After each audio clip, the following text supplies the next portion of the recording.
Hello and welcome to the 12 Months to Marathon podcast with me, John Hill, the running podcast for the over 35s with Marathon Dreams, episode 52.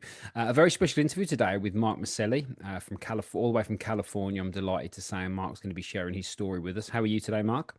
I'm great. How about yourself? I'm very well, thank you. Thank you for coming on. I do appreciate you taking the time to talk to me. So I'm going to give, as I always do with these things, I'll just give a brief overview of Mark's story and why I got in touch. So Mark has been quite active in sort of my Instagram, has been following me for quite a while and sent me a load of messages and comments, which I always appreciate. And Mark was very kind to tell me his story. And when I heard his story, I was like, yeah, this is definitely someone I want to get on and share. So I'll just give you the brief on a headline level. So basically, in simplistic terms, Mark is a transplant survivor who became a marathon runner within 6 months, as I'm aware, and I'll let Mark tell the rest of the story. So, just on a headline level, in November of 2023, Mark was able to receive a kidney, had a kidney transplant, and then less than a year later, ran his first marathon despite never running a race before.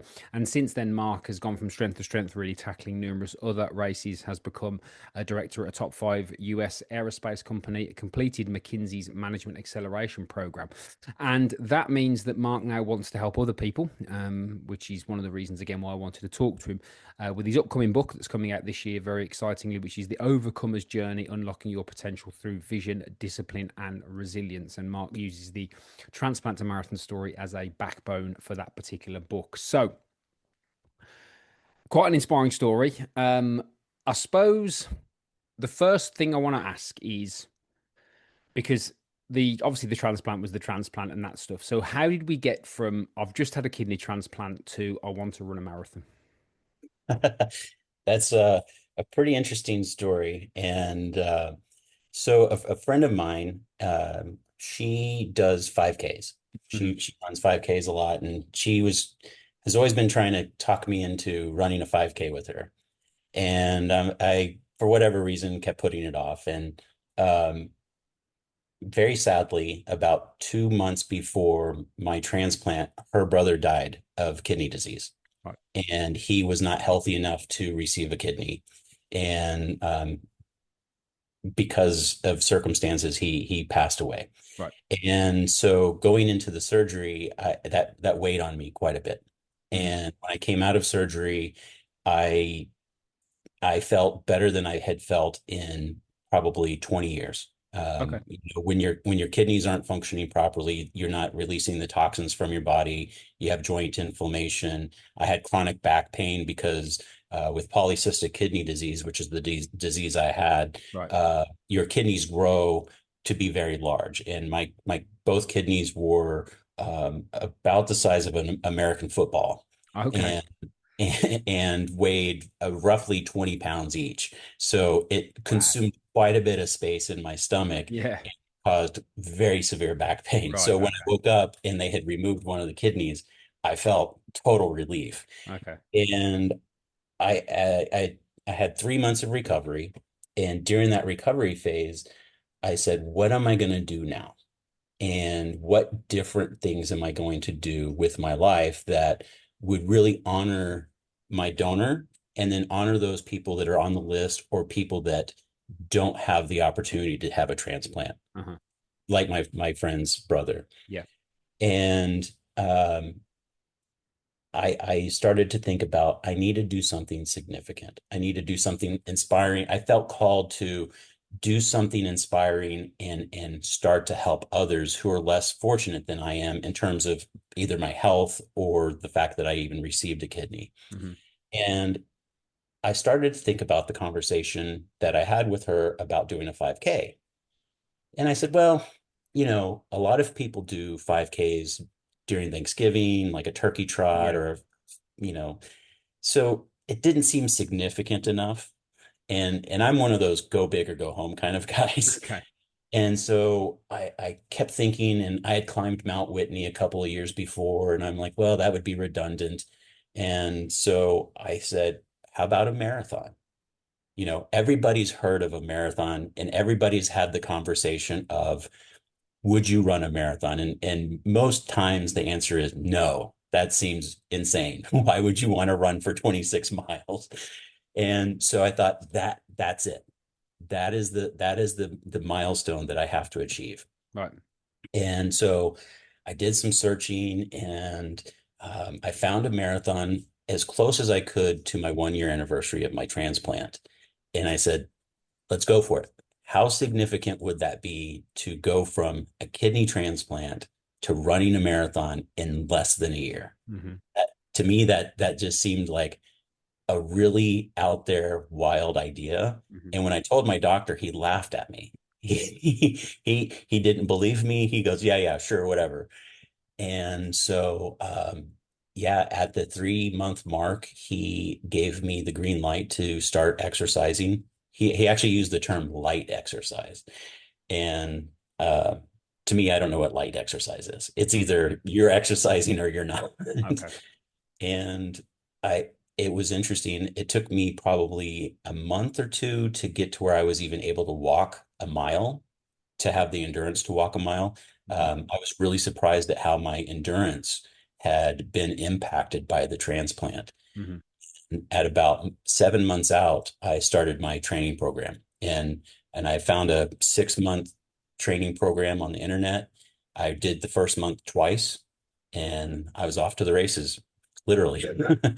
How active were you before your surgery and before it got quite bad with the size of the kidneys and stuff? Was So I grew up playing hockey, yeah. and I try to play hockey on the weekends in like a pickup league, Right. and you know, eh, kind of off and on. And I would say in my 30s I was pretty sedentary. Right. I had gotten very career oriented. I stopped working out as often, and it was I kind of got hit in the face when I was around 40 of my boys. I have two sons, and um, I was getting winded just trying to do active things with them. Right. And I had taken them to school, and I stepped off a curb. That's it. Stepped off a curb and broke my foot because I had gained so much weight. Right. And I was like, this is embarrassing. This is absolutely embarrassing. And so I got back into fitness, and I would try to, I would get very consistent, and I'd fall off and I'd get consistent again. And then I found hiking during COVID. And in Southern California, we have these beautiful mountains, and my son and I started, hiking, and I lost a lot of weight. And that led to me climbing Mount Whitney, which is the tallest mountain in the 48 lower 48 states of Right. America. And um, yeah, it was that kind of renewed my interest. But I found the closer I got to the transplant, the more tired I'd get. Yeah. And hikes that seemed normal just took so much out of me. And where normally I could hike 12, 14 mile hike and then, be ready to go the next day, I would be completely drained. And even like an 8 mile hike, I was drained the next day. And Yeah. so that's why when I woke up and I felt good from the transplant, I said, let's drop the hammer. Let's get going and get back in shape. So Hmm. um, I wouldn't say I was in top physical condition, but I was in okay physical condition Yeah. before. And it's always been a passion of mine. I've always loved fitness, but I've allowed excuses to get in the way of my progress. And I'll probably sound like a broken record, but waking up from that transplant with a new lease on life, there are no more excuses. Yeah. I'm not going to make excuses. Yeah. And yeah, And the kidney transplant or the kidney, there's a hereditary element to this, as I am aware. Yeah. correct. Yeah. It is from my mother's side. Right. My grandmother had polycystic kidney disease, and so that's an interesting element of this. She was diagnosed or put on dialysis, should Right. I say, the year that I was born, and she was 47 years old. Right. And then my mother went on dialysis when she turned 47. Okay. And that's a significant number because I turned 47 2 months after my transplant. Right. Okay. I broke the generational cycle. And I think that was as proud of a moment of running the marathon was, I think breaking the generational curse was just as important to me. Yeah. And And I think that comes from my mindset, right? Okay. Of I'm not going to be the victim here, and I'm not going to let things happen as they could. I'm going to be proactive. I'm going to make the choice to change the direction that my life is going to go, and not fall into the same traps that my predecessors have. So, Thank you for sharing that. So, with the condition, pardon my ignorance, was that, were you destined to get that? Was that something that was, right. So there's like a 50-50 chance, I was you going to know, ask percentages. Yeah, is there a yeah. yeah, Okay. it's one of those like if your mom has blue eyes and your dad has brown eyes, you know, Okay. Right. kind of thing. Yeah. And so, I was unfortunate that I got it, and it's one of those things that it'll go kind of unnoticed Mm. for a long time Yeah. until it's almost too late, kind of Yeah. thing. And it's one of those things that there's nothing you can really do about it Hmm. other than you can try to prolong it through diet and exercise, but it's coming for you, whether you want it to or not. And it's a disease where tiny cysts grow on your kidneys Mm. and they get larger and larger and larger. And so your kidneys start to expand and expand. And as they expand, they lose functionality. And so I was diagnosed in 2018. And at that time, I had 24% function of my kidneys. Wow. Yeah. And at the time of transplant, it had fallen down to 14%. Right. So over 5 years, it dropped pretty significantly, about 2% each year. Okay. And So, why the gap of 5 years between diagnosis and transplant? so to get onto the transplant list, you have to fall below 20%. Right. Okay. So it's like one of those things like you're sick, but we're not going to do anything about it because you're not sick enough. Okay. And I'm like, well, that's unfair. Yeah. Yeah. Okay. And I had fallen below 20%, and then I changed my diet and I kind of increased my exercise a little bit, and I actually gained some of my functionality back, so then I wasn't eligible anymore. Right. Okay. So it's a bit of And a catch-22, really. It's a little bit, yeah, isn't it's it? Yeah. like you want to be healthy, but you want to not be healthy so you Yeah. can get on the list. Yeah. And the unfortunate thing is, and this is one of the reasons why I felt compelled to share my story, start an Instagram account, write the book, is um, to raise awareness. And the thing with California is it's a minimum of, 7, 8, up to 12 years once you get on the list that you have to wait. Right. I don't have that kind of time, and a lot of people don't have that kind of time, and because of that, once they dip below that 20% and they have to wait the 8, 9, 10 years, they have to go on dialysis. And once you go on dialysis, it's a very slippery slope from there. And I'm not trying to dialysis is a great treatment for people that need it. But it is extremely taxing on the body. I Mm. mean, think about it. You're basically removing all your blood and putting it back in several times over the course of 4 hours, and you do that 3 times a week. It's very, very difficult on your heart. It's very difficult on your brain, Mm. and definitely your emotional and your mental state. So I watched my mom and my grandmother go through that, and I said, I can't. I will not go through that. I will do everything I can to be proactive and find a donor, and not have to wait that time period. Mm.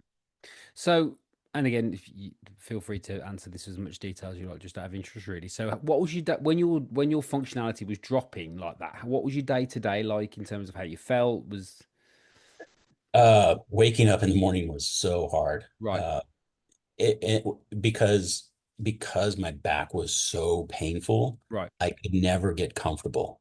Mm. And I would toss and turn all night long. Hmm. And probably around 5 a.m., I would fall into a deep sleep only to have to wake up an hour later. Yeah, yeah, of course, yeah, And then your joints hurt and you're yeah. you're tired and you're just like, oh, here we go again with another day. And uh and when I say joints, knees, ankles, hips, elbows, back, everything, it hurt constantly, and it became a pain that I was used to. And unfortunately, I have a very high pain tolerance. Maybe that's a good thing or bad thing, but and so, on a scale of 1 to 10, I think most people would say it was like a 9 or a 10 every Mm. day waking up. And I just dealt with it. And it ruined, and I wouldn't say it ruined my mental state, but it definitely caused me to be maybe a little edgier, a little grumpier in terms of dealing with people. And um, it started to kind of consume my life Yeah. in a way that made me very stagnant for those 5 years, Yeah. in terms of personal growth, in terms of growth at work, and physical growth. Because who wants to work out when their joints hurt? Yeah, absolutely. Yeah, absolutely. Yeah. Yeah. So the journey, so we'll fast forward a little bit back to after the transplant and we're getting into the marathon. So which marathon was it you signed up for?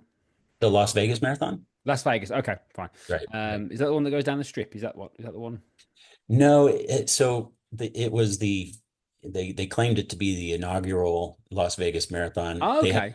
they have a rock and roll marathon, I think is in the summertime. Yeah, that's the one I think I've heard of. Yeah, the rock Yeah, and roll one. Yeah. this one was in November, and it started at 6 a.m. and they Yeah. drove us out to the desert in the high mountains of the desert. Right. And so it was like 42 degrees and we're standing on the hill waiting for the start. Right. Everyone's got their little mylar blanket on trying to be warm. Yeah. And but no, yeah, you kind of run out of the mountains down towards the strip, Right. uh, and then around mile 20 is when you get into the old Vegas area. Yeah. And then you run down towards the stratosphere and back towards Fremont Street. And yeah, so that was you didn't hit the main strip of Vegas, but you kind of hit the old part of Vegas. Yeah. Yeah. Yeah, So what I'm interested in is the training because obviously this is your first marathon, it's your first right, one, and obviously your first right, marathon after like we've talked about here, quite a significant health event in your life. right, Talk to me about the training. You mentioned obviously you did the first month twice, but talk to me about the whole experience of the training cycle for you. right. Yeah, it was really eye-opening because I really didn't know what that would entail Yeah. how do you even begin to train for a marathon? Do you just Mm. start running 26 miles every day? Because that's what I would have done had I not done any Yeah. research. Yeah. And so I found a program, and the first month was basically building a base. Yeah. And I think that was the most important part. And it started with, like 3 minutes of walking and then 1 minute of jogging. And then each progressive week or training session, you shorten the amount of time you walk and then you increase the amount of time you jog. And Yeah. um, I did that month twice just to make sure I had a strong enough foundation to really get going. And that wasn't too bad because I feel like my prior athletic experience kind of bridged that gap, but I think it was helpful because I had gone through a transplant and Yeah. and everything like that. Um, the thing that I think was most challenging was I kind of liken it to when you're taking a class at school and you fall behind. You can go and you can cram over a weekend and kind of catch back up and feel like you're not constantly feeling like you're trying to play Yeah. catch up. With the training program, it seemed like I was constantly playing catch up, but the program kept advancing. Yeah. And I just felt like I was constantly chasing the program more so than focusing on what I needed to focus on for the training part. Yeah. And kind of what I mean by that is like 1 week you had to run 3 miles on Tuesday, 4 miles on Wednesday, another 3 mile run on Friday, and then an 8 mile run on Sunday. Hmm. And then the next week it was 4, 5, 4, 10. And you're like, well, I barely got through last week. Yeah. I'm gonna Yeah. do this. Yeah. And so I I found that I was having difficulty keeping up, and I did some research and found it's okay to walk. And I think that was the key element of, if you run for 5, 10 minutes and you feel like you need to walk for a minute, that's okay. Yeah. And give yourself the grace to do that because I was trying too hard to not walk. And I found that it was causing me to um, get frustrated and get kind of angry with the process. Yeah. And once I landed on the it's okay to walk, and I'm not using that as an excuse or a crutch, but it's necessary. Yeah. Yeah. Putting those kinds of miles in, and especially when you're not used to it, walking every once in a while is almost necessary. Yeah. So I I found that was kind of the aha moment, and that was probably about 3 months into the whole process. Hmm. Um, and then staying consistent. That was a big thing because there was a couple of weeks I went on work travel and I didn't stay consistent, and I found that it was a kind of a setback. And um, when I really locked in and focused on making sure that I was consistent and then consistent with my diet, I think that's the other key element Yeah. is focusing on the diet. Mm. I found that I was starting to kind of turn the corner, and part of that was probably my body was recovering better from the transplant, but also recovering in terms of just the physical demand of putting those miles in. Yeah. Talk to me about the actual marathon Oh boy. then. Uh, it was interesting. I had read so much about kind of that initial start of how people come out of the gate too fast and they Yeah. burn out. And I found a pacer because they offered pacers at the Yeah. race. And that was that was a godsend. I loved the fact that they offered pacers. And I actually found a pacer that was slower than what I wanted to do. Right. And thinking that that would help me not come out of the gates too fast. And so I found that pacer and I stayed right next to him for the first 13 miles. I mean, we Okay. were like attached at the hip. And did you And run? Did you run that whole 13 miles? I'm yeah, just curious. I didn't walk, I ran the whole thing, Brilliant. Okay. the whole 13. I was just trucking along. Yeah. And right around mile 13, my wife, my kids, and my stepmom were standing on the side of the street screaming Right. at me. Yeah. And I enjoyed it. And at the same time, I felt like it was a little distracting, only because it was like, oh, my mind, I was locked in and I was focused. And then I Oh saw, no, you're preaching to the and I, choir. I get exactly what you mean. Yeah. and I wanted to high five them. I wanted to stop and talk to them and say how it was going. And I'm like, no, you got a job to do here. Right. Yeah. Like when I played hockey, you never got up, you never like kind of went to the sideline and Yeah. talked to somebody. You just kept going. Yeah. Yeah. And so um that was a little interesting. And then at 14 miles, I had to take a bio break. So Yeah. I went into the little stall, did my bio break, and I came out of the stall, and they had the bathrooms and the station for the drinks and next to each other. And when I came out, they were giving out the gels, Yeah. and I'm like, I need a gel because I did another dumb thing, and this is probably a complete rookie mistake. I changed the gels that I was used to the day of the race. I'm like, oh, these will be better. And they upset my stomach. And so when I Clearly, saw that clearly hadn't listened to my podcast before you did this marathon. Then, hey, Mark. I had not found your podcast yet. And Oh, you could see and you could see me getting the shiver up my spine when you were saying that. I was like, ah! yeah, like why would you do such a stupid thing? Because you learned a very valuable lesson, which you won't do again, listeners. Yes, there you go. Yes, yes. Brilliant, Follow brilliant. that. If nothing else, follow that advice. Do Yeah, not exactly. Don't yeah, don't change anything the day before. Yeah, that's it. Yeah. yeah. And Actually, and you've dropped two bombs there. Don't start too quick and don't change anything at the last minute. I tell you, there's not much more than that. They're two big rocks they are with marathon running. I tell you. yeah. Yeah. And so I got my they were offering the ones that I had typically had before. Yeah. And so I'm like, ah, thank goodness. So I took the gel, took a Gatorade, took a water, and I got going. And about halfway between 14 and 15 miles, I just I don't know if it was because I got sidetracked or just because my body said, no, we're not doing this anymore. What are you doing? 14 miles was good enough. I kind of hit a wall. And so that was where I started walking. Mhm. And um, I walked for about 5 minutes maybe. And someone that I had passed probably an hour ago caught up to me. I'm like, oh boy, I better get moving. So I alternated jogging and walking with with a majority of it being the running, um, up until about 20 miles. So between the 14 and 20, Yeah. it was mostly just kind of toggling back and forth. And the closer I got to 20, the more I started walking. Yeah. So it kind of it did the switch. And at 20, you kind of go by the backside of where the finish line is. Okay. And I saw the finish line and I was sitting there going, I still have 6 more miles to go. Yeah. I, right. And I got into my own head Of course. and, at that point, the clouds had come in. It had started to sprinkle a little bit. The temperature dropped. The wind was blowing hard.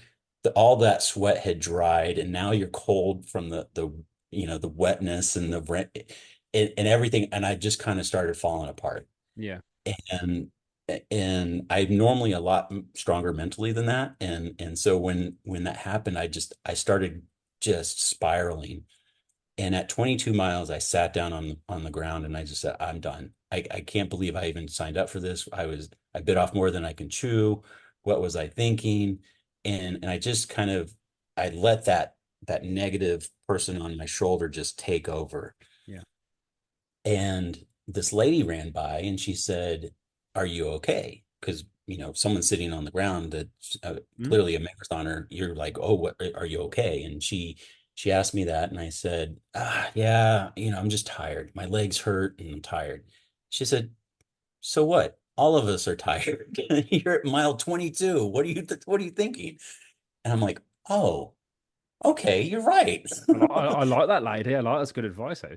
Yeah. Yeah. And so it was a couple, probably 30 seconds later, another lady ran by and she goes, "Come on, get up. You can run with me." And I'm like, "All right, fine." And I got up and I started to walk and I kind of caught up to her because I was doing like a mile jog. And then something hit me where I was like, enough. Let's stop the pity party. Let's stop this nonsense. You are way stronger than this. Mm. Lock in and get this thing done. And I went into like I flipped that switch that I have. Mm. And it was kind of that switch that I had when I was an athlete when I was younger, and I played at a pretty high level for hockey. So I have that athletic ability to just kind of lock in, and I just locked in, and I said I'm going to knock this thing out. And my pace for the last 4 miles was significantly faster than the pace for the prior. And I think I walked maybe twice that last little bit. And I ignored the pain. I ignored the little guy on my shoulder telling me to stop. And I focused and, um, you, there's a turn you make for that last little stretch. And when I got to that point and I saw the finish line, that last probably quarter mile was as fast or faster than any part of the Yeah. race. I found like that hidden reserve, Yeah. and it was wild because about 100 meters prior to the finish line, my donor came out of the audience and stood in the middle of the street and high-fived me. Brilliant. That's good. And I it was like all I could do to not just have like an emotional breakdown right Yeah, there. of I'm like, course. Yeah. I've got 100 meters. I've got to keep going. So I ran across the finish line and then all the emotions hit me. And it was crazy too, because as I was coming up to the finish line, the announcer at the finish line called my name out. And I'm like, do they do this for everybody? And like there were people behind me and she wasn't saying their name. And I'm like, did someone pay her? Well, I'm like, what's going on here? Right. Yeah. And so that gave me a little extra boost. And it all kind of got blurry because it was just such an exciting moment, Yeah. such an amazing accomplishment that I had achieved. And I felt I I went from having no energy to all the energy.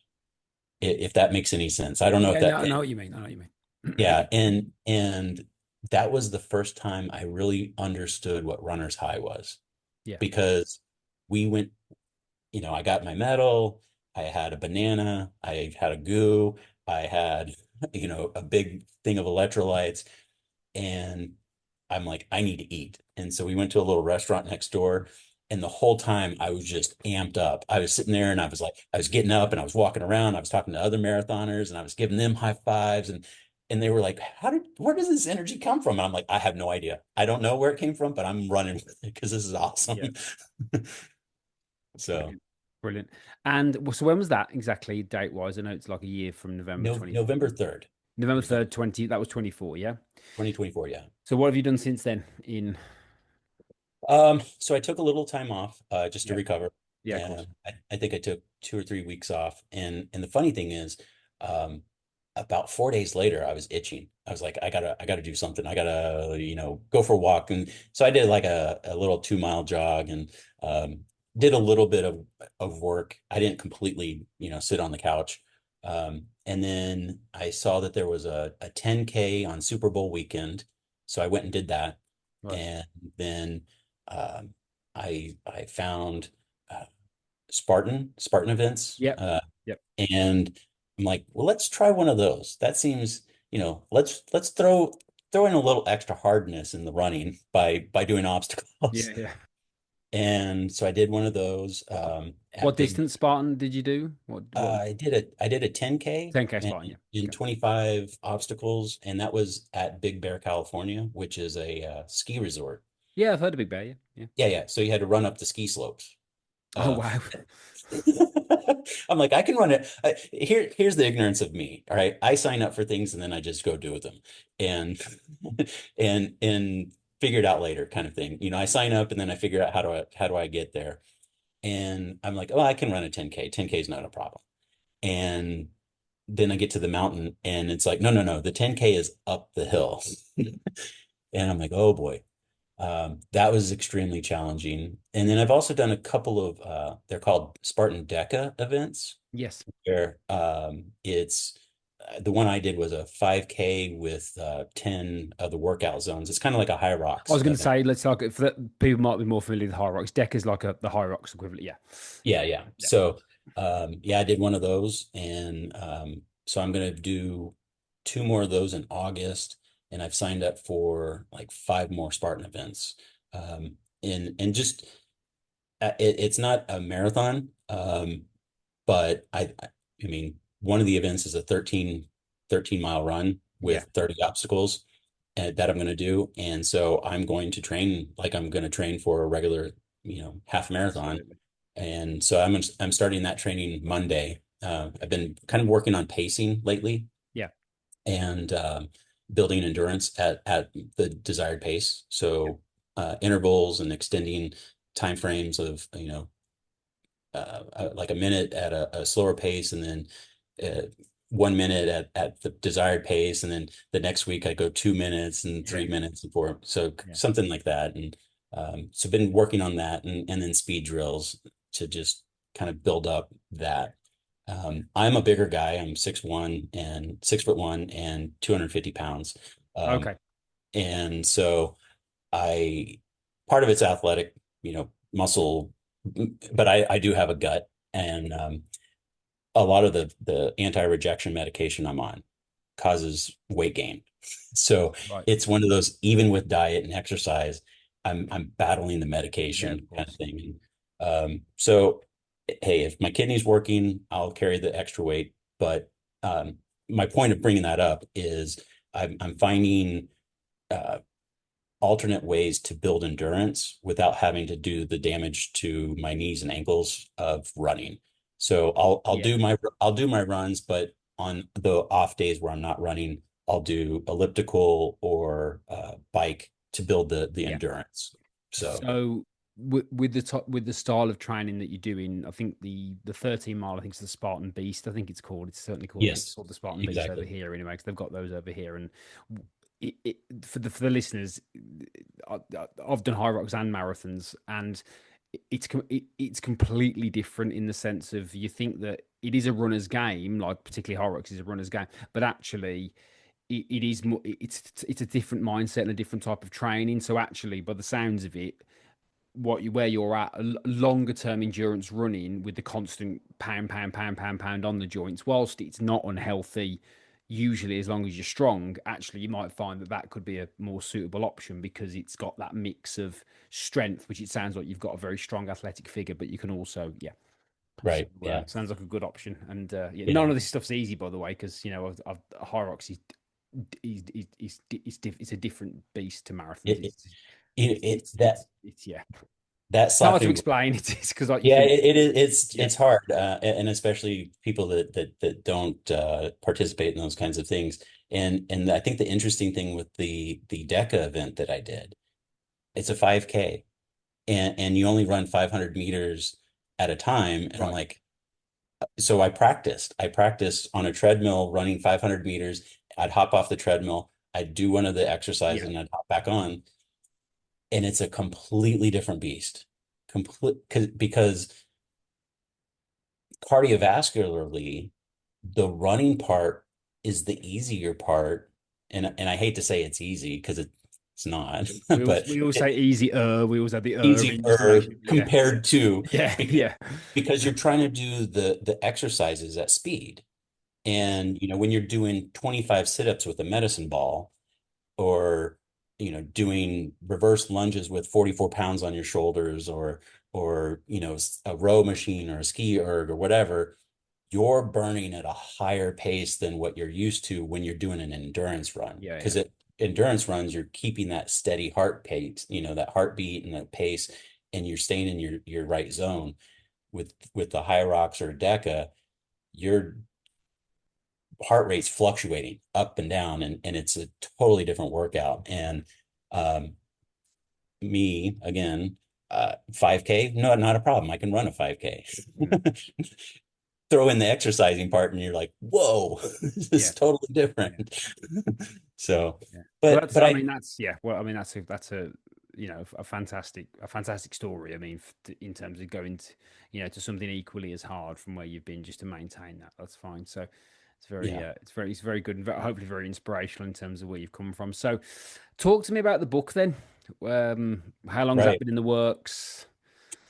Yeah, so I ran the marathon, and I was like, okay, great. I did the story I wanted to do. Yeah.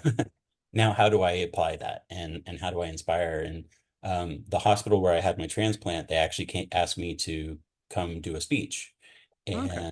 and talk to, they do these kind of like quarterly talks kind of thing, and they put me on the panel, and I got to share my story. And um, I ended up having a line of people after the speech, just standing there waiting to talk to me. I'm like, what is this? Yeah.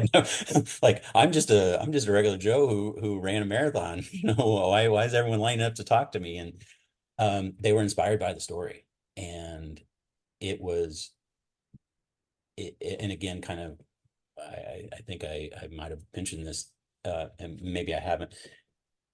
I really wanted to kind of inspire people in the transplant community. And when the other people that were in attendance who weren't kidney recipients or even related to transplants were coming up to me and telling me this is an inspirational story, and things like that, I said, that's kind of when the light bulb came on.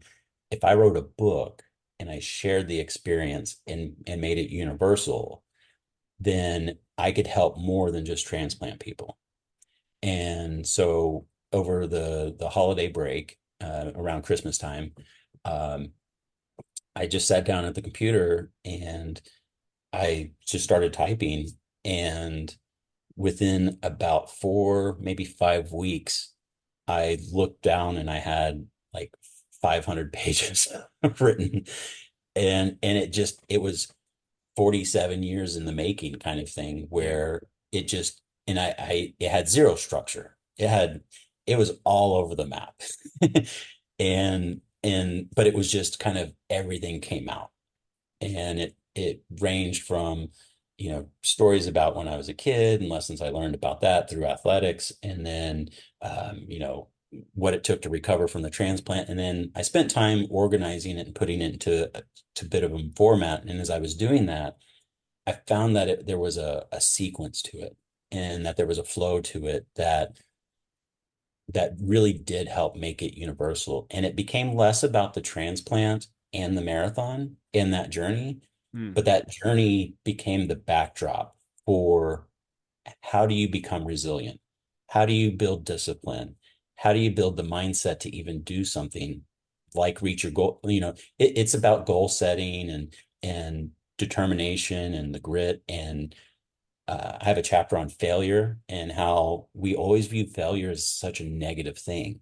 And I really want to share the fact that failure is a beautiful thing if you embrace it, because that's where you learn the most. Mm. And I sure share personal anecdotes from my experience, and then I also bring in other stories like, Michael Jordan talks about the fact that, he's failed thousands of times in his career, but people only remember, the game-winning shot to win the championship, or the game-winning shot to do this. And they remember all the good stuff, but they don't remember the negative things. And he talks about those failures being the catalyst for why he was so successful. um, I talk about limitations, and how we probably 90% of the limitations we have are self-imposed, right? And I use the example of uh, uh, uh, American baseball player named Jim Abbott. He was born without a right arm, yet he played for the New York Yankees and threw a no-hitter, which is, one of maybe 100 people that have ever thrown a no-hitter. Mm. And had he listened to people say, well, you only have one arm, you can never play in the major leagues, Yeah. he would have never played in the major leagues. But he Yeah. believed that he could do it, and he did it. And so it's those kind of stories that talk about the resilience and how we are so much more and capable of so much more than what we believe. Mm. And, yeah, I had a transplant. Cool. Yeah, I ran a marathon, but these are the tools and these are the experiences that led me to be able to do that. And so, it's a mix of I would say slightly a memoir, probably more of a motivational book, um, and really just it's intended to help people understand the process of how you go from I want to achieve this to I have achieved this. Mhm. Um, so Brilliant. it's a passion piece, and it was one of those things that, yeah, I wrote it in four weeks, but I've spent probably 6 months refining it and turning it into something that is a concise and clear book that takes you from surviving to thriving. Mhm. I talk about that in the book of, Yeah. so often we get, and I talked about it in my 30s, right? I was so set on my career that everything just kind of fell apart. I got fat, I got overweight, I wasn't exercising, I was probably drinking too much. And then I woke up one day and go, wow, it's been 10 years. What happened in the last 10 years? Yeah. I'm, probably 80 pounds overweight, and I don't even recognize the person I see in the mirror. Yeah. And to nothing can stop me, Yeah. right? I can achieve anything that I've set my mind to. And that's a huge transformation. And if I can inspire people to start their transformation and rewrite their story, that's the entire purpose of the book. Brilliant. So I'll put the information in the description for that. It's out in the fall, the autumn. Is it? Correct. Yeah, Yeah. we're looking at September, early Yeah. October release Cool. for that. Yeah. Brilliant. So thank you for that. I appreciate that. You may have already answered this. This is normally the final question that I ask people. So if somebody's out there listening to this who is maybe going through a bit of a tough time in context to them, and Right. they're maybe either a runner or looking at running as a way of them, I don't know, achieving a certain goal that may help them. What would you say to them? Anybody who's in a rough place but does want to maybe achieve something more? I would say take that first step, Yeah. right? Um, and that sounds very simple, but I think taking the first step in any endeavor is the hardest step. Mm, There are days I don't want to go to the gym, but I go, and once I walk into the gym, I'm locked in. yeah. And um, you know, I wouldn't say I'm a fitness guru, nor that I don't think that's my lane at all.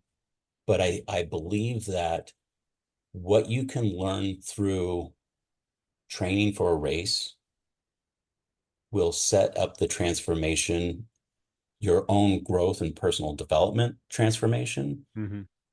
that translates to how you can change your life. So by taking that first step, you start to build momentum. And by building momentum, you start to gain confidence. And when you gain confidence, you start to believe. And Mm, when you believe, nothing's going to stop you. And yeah. so when you finally wake up and say, I'm going to take that first step, I'm going to walk a 5K. You don't even have to run it, just walk a 5K. The process of getting from that decision to actually doing it, I think is setting in motion the transformation that will change your life. Yeah. Yeah. Fantastic. Thank you for that. Mark, is there anything else you'd like to add? No, I just want to say thank you for having me. And No, it's been a pleasure. yeah, No, it's been well. I'll have to say it's been an absolute pleasure hearing your story, and thank you very much for that. And I always like the vulnerability and the honesty. So just to confirm, just on that, while I've got it in front of me, because it's a bit of a long title, so it's the Overcomer's Journey: Unlocking Your Potential Through Vision, Discipline, and Resilience. So that's going to be Mark's book that's out in the fall, the autumn. So yeah, so please feel free to check that out. And if you want to follow Mark over on Instagram, it's Mark with a K, so it's Mark, and it's Maselli, which is Maselli. That's all one word at that. I'll put that in the description as well. So please follow Mark on his journey because he took the time out to talk to me today and I really do appreciate it. So hopefully you'll be inspired. I'm inspired as I always am speaking to people like this. It's an amazing transformation, an amazing journey to do something in such a short space of time. So I want to say thank you again. So yeah, please do follow Mark. Please check him out, follow his work and see how he gets on with his next few challenges. I'm sure he'll enjoy that and enjoy the support like that. Don't forget to follow me as always at 12 Months to Marathon. With the podcast, I always say I do really, really appreciate if you just follow us wherever you get your podcast from. And the star ratings, particularly on Spotify, are very helpful indeed. So make sure that you rate this podcast. It takes a few seconds and it really does help. And then share this podcast with your friends if they're looking for an inspiration or anybody that you know out there who maybe needs a little bit of inspiration and here's what's possible with the right mindset and the right tools to be able to push through adversity and achieve what they want. So thank you again, Mark. I really, really appreciate it. Thanks to everyone out there. Don't forget to follow us, share the podcast, and check out Mark's work. And I'll speak to you all again very soon indeed. Thank you very much and goodbye.